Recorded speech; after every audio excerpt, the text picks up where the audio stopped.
Hello everybody! Hello everybody! Today we are taking a look at Trekking Through History. This is by Underdog Games, 2 to 4 players. So it says 30 to 60 minutes and it is an open drafting game and a set collection. It says that time, it's about that time, isn't it? And Yeah, it's pretty accurate time. we're probably closer to the 60, I think.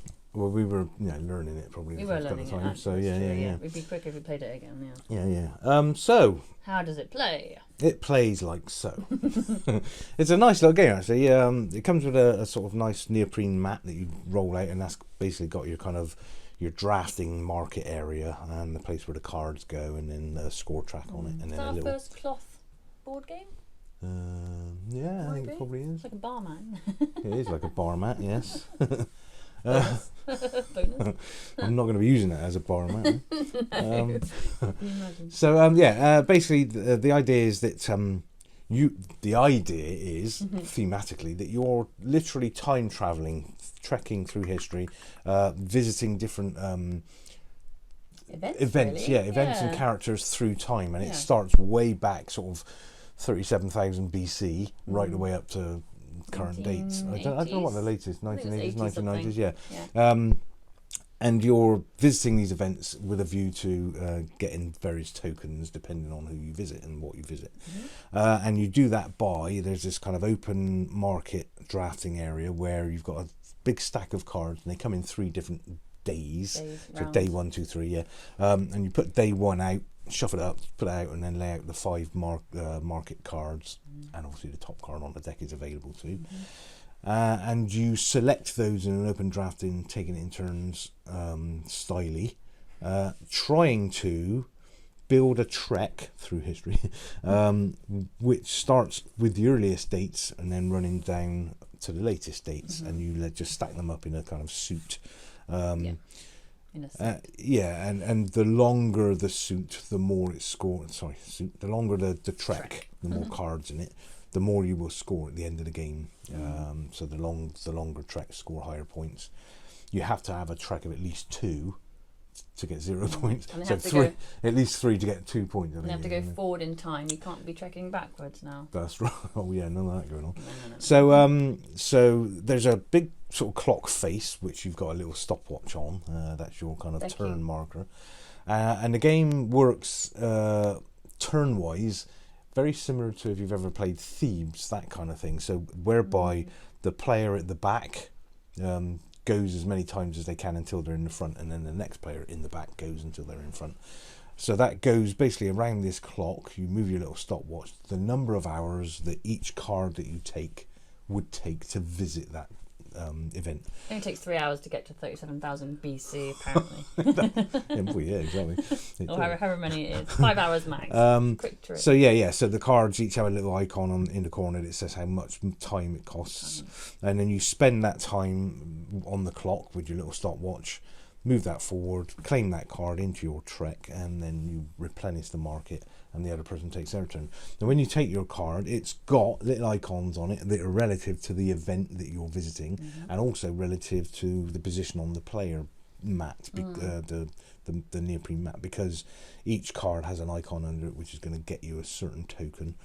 And you fill in, you've got like a little itinerary board which you randomly select out of 4, so you shuffle them up and take one. In fact, I think you can choose them, but in the first 2-player game it suggests you randomly select it.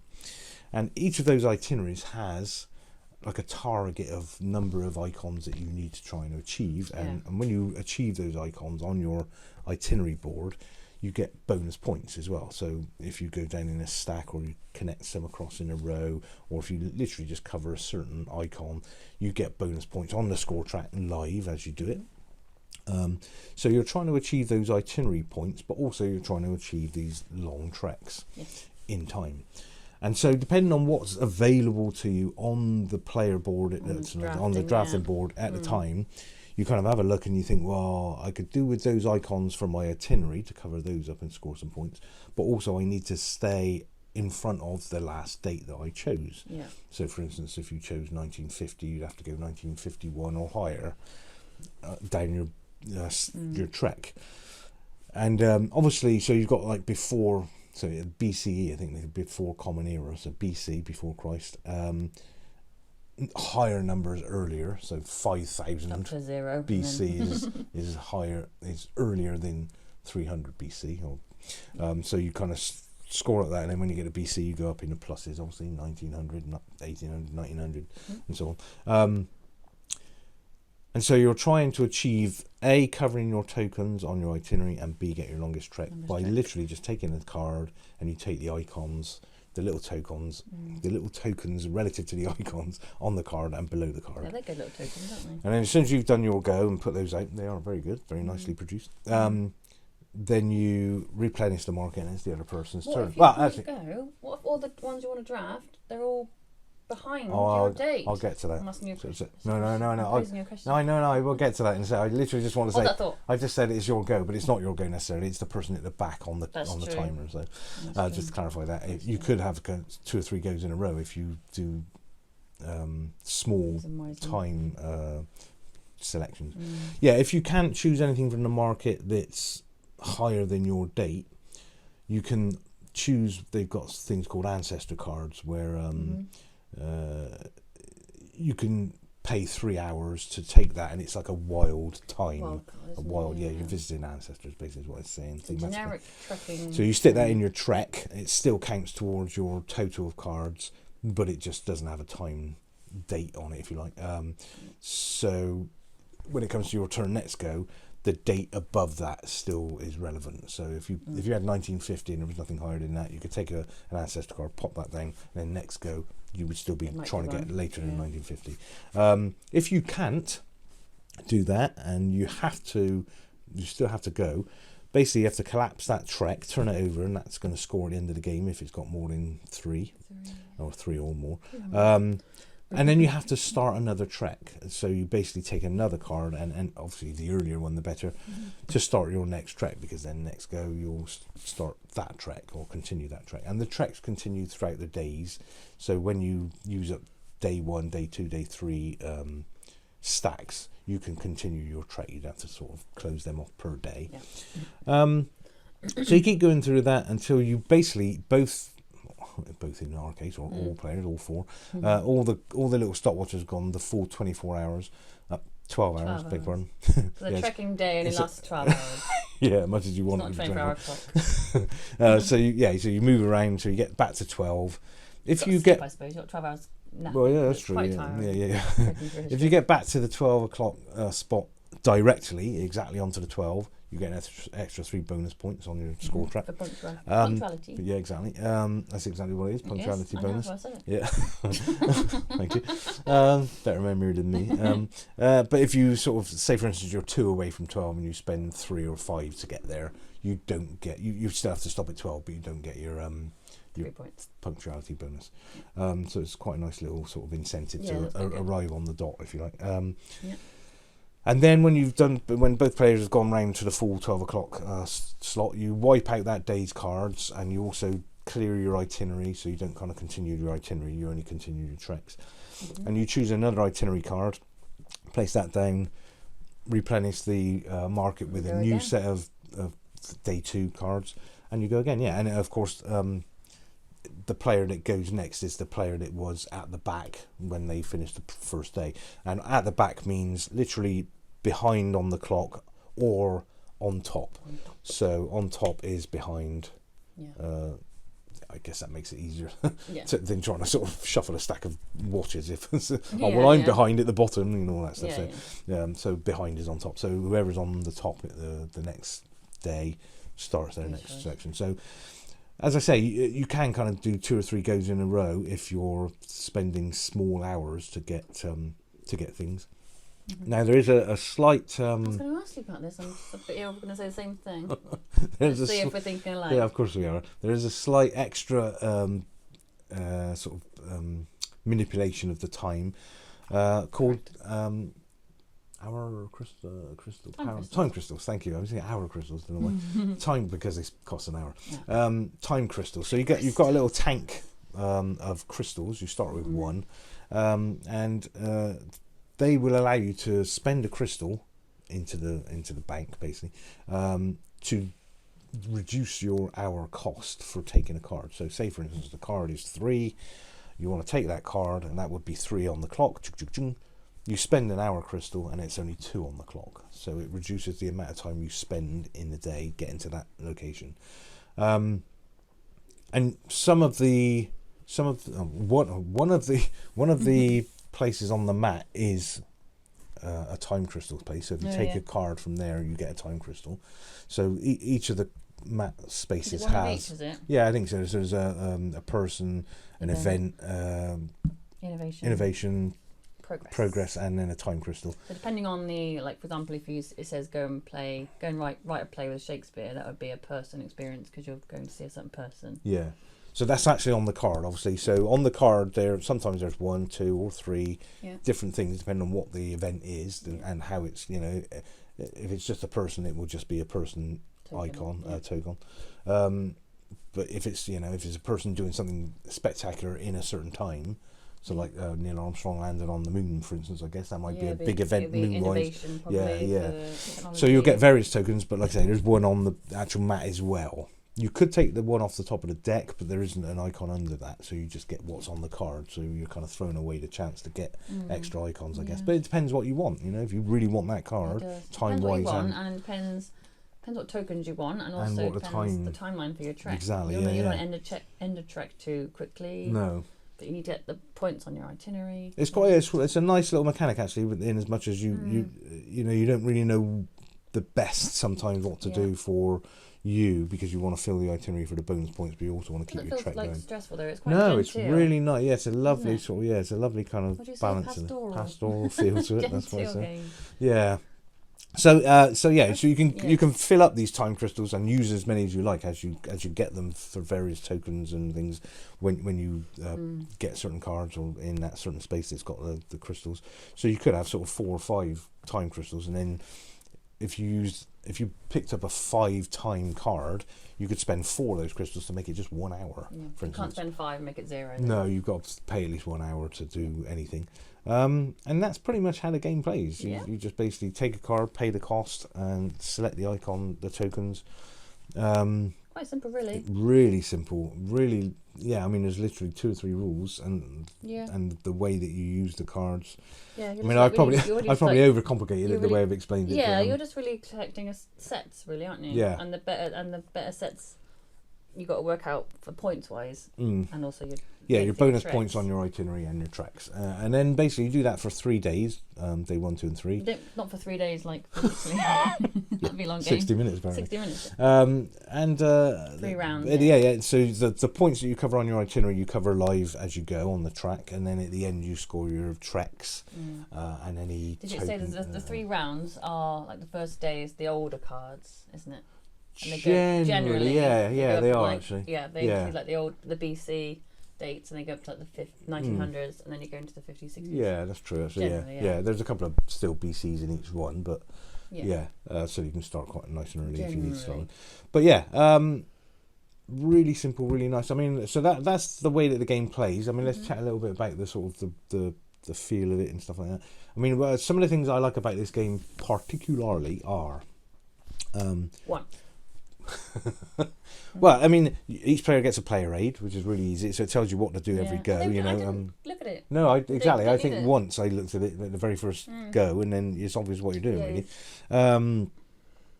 I like your own like little player board, the itinerary thing. I like having my own little.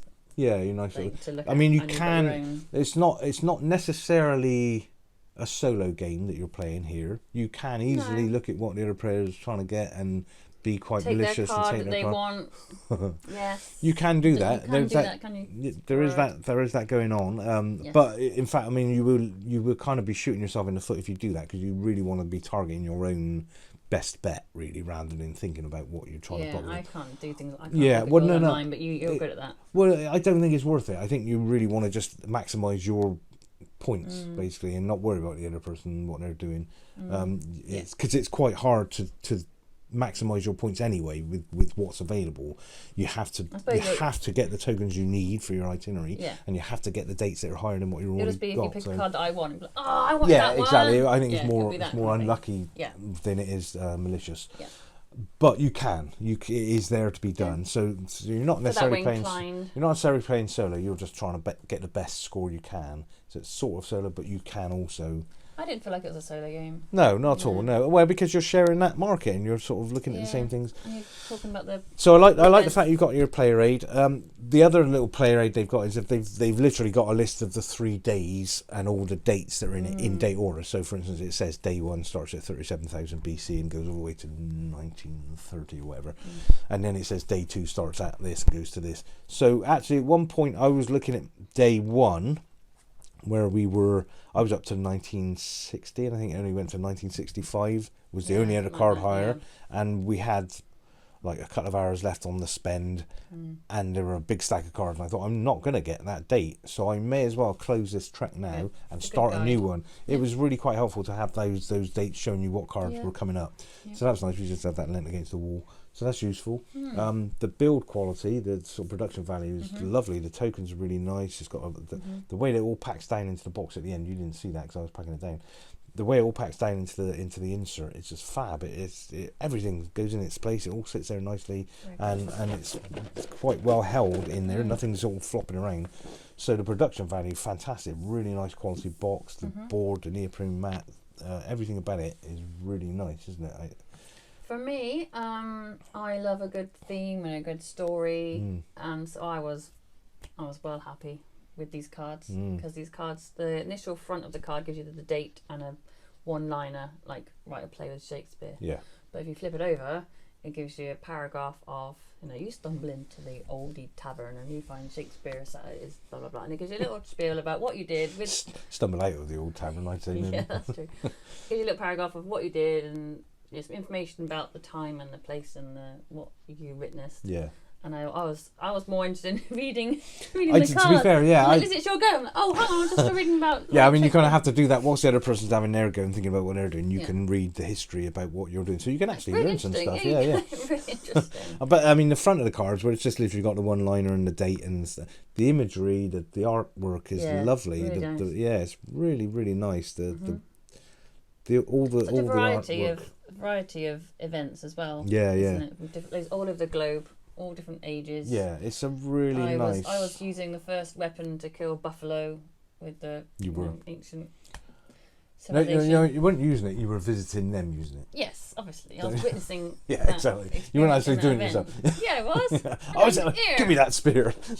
It's like a spear launcher. That's why it's innovative. I see. Right. Experience as a spear I was going to say, you said. I've that's learned you throw a something. spear. Okay, right. Okay, yeah. I can't remember the date of it though, but I've learned something. You should have. So yeah, that's everything about the game sort of is shouting quality. The only thing I would say the day clock. I mean, we've only got a little table here. We had to have it on a separate table because it's like the size of a dinner plate, and you've got a tiny little watch. Stopwatches are that big. Yeah, the little stopwatches. Nice. But yeah, I mean, a little bit over the top, but it was nice. And if you're playing with 4 people, I suppose you'd get them spread out on there. And some people have bigger tables. True that. but I mean, that's very nitpicky. The whole package is just fabulous, and I really like it. Very pretty. Yeah, oh crumbs, yeah. You just tell it's a pretty box. Yeah, it's really good. So, scores then, I guess. Scores. Do you want to go first? Yeah, I'm going to give this. Yeah, I'm having it. I really like this. I do like the fact that it's genteel, it's not complicated, it was enjoyable, and I really liked all the story and reading about all the events, so it's going to be a 9 for me. Yeah, not surprised. I mean, it's right up there for you, isn't it? Really good. And because of those things, you're going to get it to the table more often, aren't you? You're interested to play. It's easy to play. It's easy to remember the way the rules play and stuff. You can even introduce it to other people because it is quite welcoming game level, as they say. Yeah. It's very introductory level because it's not difficult. I would try it with a family. That's my my test. And it's very satisfying as well. When you're making your treks longer because you can. Especially if say for instance you've got 1900 and then 1902 comes up, yay, and then 1907, oh cool, and then 1910, your increments of your treks really short. which means that there's more likelihood of you getting extra cards. If you jump from say 1000 BC to 1960, I think I did. it's valid, but you're kind of reducing the amount of cards that you're going to get that are going to be available to you. So and I like the scoring at the end is unknown. I like that. I'm not a big fan of the games that you see a scoring track and you know who's winning. But you know who's winning on half of it because you see the live. That's right, on the itineraries. Yeah, you know. count up the treks at the end as well. Yeah, and they're quite surprising. And so the treks basically, if you get 2 cards and start a new trek, that one trek is worth nothing. 3 cards get 2 points. 4 cards you get 5. I think 5 cards you get 7. That kind of thing.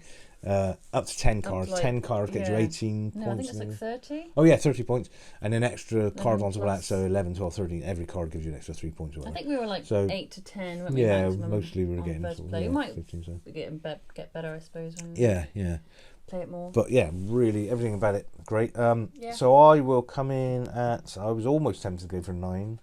Oh. I mean, I'll go 8.5 for sure. Okay. I really like it. I'll go 8.5. It's probably more fitting for me because I like the storylines. You weren't fussed about reading the backs of the. No, sometimes I even forgot to read the front. Yeah, exactly. So I was just looking at the date and the icons. Exactly. And then suddenly, sorry, I know. The story. Where have you gone? I went to Egypt and dug up Tutankhamun. That's right. Sorry. I mean, I'm lucky. Minor detail. I'm loving the actual imagery and the artwork and stuff, but I'm kind of thinking about the tokens and so there is that, but. Still loving it. Yeah, I still love it, and what a great game! Really plays so sweet, doesn't it? So good game. 17.5, good score. So there we are, trekking through history. We give this a massive Underdog thumbs up. game. Yeah. We definitely like this the underdog. one. No, definitely like this one. Okay, so there you go. Hopefully that's been helpful for you. Sorry, it was a bit of a garbled teach of the explanation, but it is. Highly recommended. It sounds complicated, but it's not at all. A really simple game. So hopefully you like the idea of this one, and it's very easy to get hold of as well. Very interesting. So big thumbs up for us. Is going to go right to the top of our.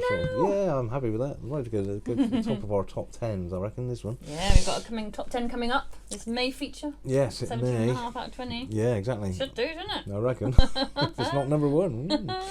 We shall see. Okay, well, thanks very much for joining us on this one, and we'll see you on the next one. And check out our other reviews and so on, top 10s and so on.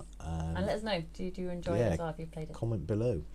Thanks, everybody. We'll see you on the next one. Thanks, guys.